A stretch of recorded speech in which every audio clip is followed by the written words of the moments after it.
حاجی صاحب رحمۃ اللہ علیہ، حاجی عبدالوہاب صاحب رحمۃ اللہ علیہ فرمایا کرتے تھے، ایک دفعہ ہم ان کی مجلس میں بیٹھے ہوئے تھے، کچھ مہمان باہر سے تشریف لائے تو ان سے ایک بات فرمائی، قرآنوں نے سنی بھی ہوگی۔ آپ نے فرمایا کہ تم لوگ جن جن راستوں سے گزر کے آئے ہو اور جن جن راستوں پہ تشکیل ہو کر جماعتوں میں جاؤ گے، وہ سب کے سب راستے، اور جو تمہیں دیکھیں اور جن کو تم دیکھو، جو تمہیں دیکھیں جن کو تم دیکھو، اور جو ہوائیں تمہیں چھوئیں، اور پھر وہ جس غلے اناج پھل پہ پڑیں اور وہ جو استعمال کرے، اللہ عز و جل ان سب کو ہدایت نصیب فرمائے۔ یہ ہدایت والی محنت ہر ایک مسلمان کا، ہر ایک داعی کا، ہر ایک تبلیغی کا، ہر مرد عورت کا یہ غم ہو جائے کہ کیسے انسانیت کامیاب ہو جائے۔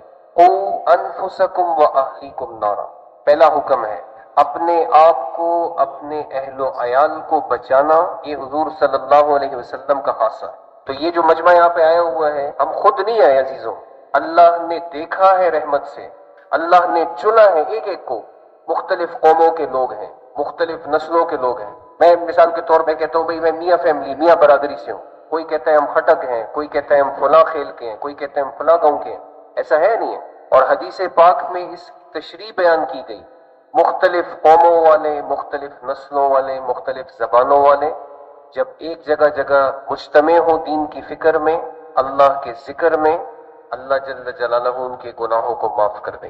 تو گناہ تو معاف ہو گئے جب گھر سے نکلے تھے انشاءاللہ۔ پہلا قدم مغفرت کا ہے، اور پھر فرشتہ اعلان کرتا ہے قوموا مغفورا لکم، اے لوگوں اٹھو اس مجمع سے، قد بدل السیئات، تمہارے گناہوں کو تبدیل کر دیا گیا، تحقیق تم سب کے گناہ الحسنات، نیکیوں میں مبدل ہو گئے۔ اور یہ محنت مفتاحا للخیر ہے، اور یہ محنت مغلاقا للشر ہے۔ ایک جماعت بنتی ہے مسلمانوں کی اور وہ نکلتی ہے، اللہ جل جلالہ ہدایت کے دروازے کھول دیتے ہیں، کفر کے دروازے بند ہو جاتے ہیں، فسق و فجور والے لوگ توبہ تائب ہو جاتے ہیں جماعت کے نکلنے سے، صرف ابھی محنت نہیں شروع کی۔ اور ان کے قدم جہاں جہاں لگیں، جن جن علاقوں پہ گزریں، اللہ جل جلالہ لوگوں کی زندگیاں بدل رہے ہوتے ہیں۔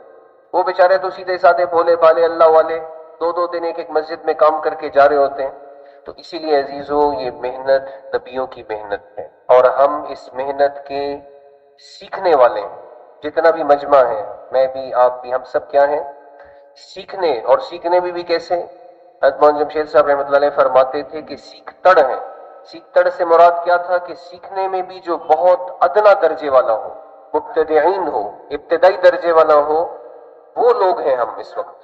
اس لیے کہ اللہ کو عاجزی بڑی پسند ہے۔ جب تک انسان سیکھنے والا ہوگا غلطی بھی ہوگی۔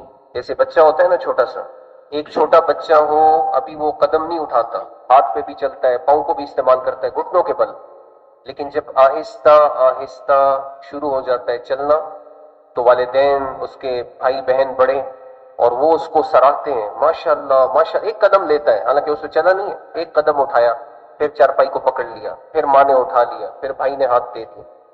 لیکن چونکہ سیکھنے والا ہے قدم، تو اس کو کیا کہا جاتا ہے؟ سراہا جاتا ہے، بہت اچھا ماشاءاللہ۔ اور جب پہلے لفظ بولتا ہے ماشاءاللہ ماشاءاللہ، بولنا شروع کر دیا، حالانکہ اس نے ایک لفظ بولا ہوتا ہے، وہ بھی صحیح سمجھ میں نہیں آتا۔ تو اسی طرح میرے عزیزوں موت تک اس کام کو سیکھنا ہے، یہ نیت ہے نا انشاءاللہ؟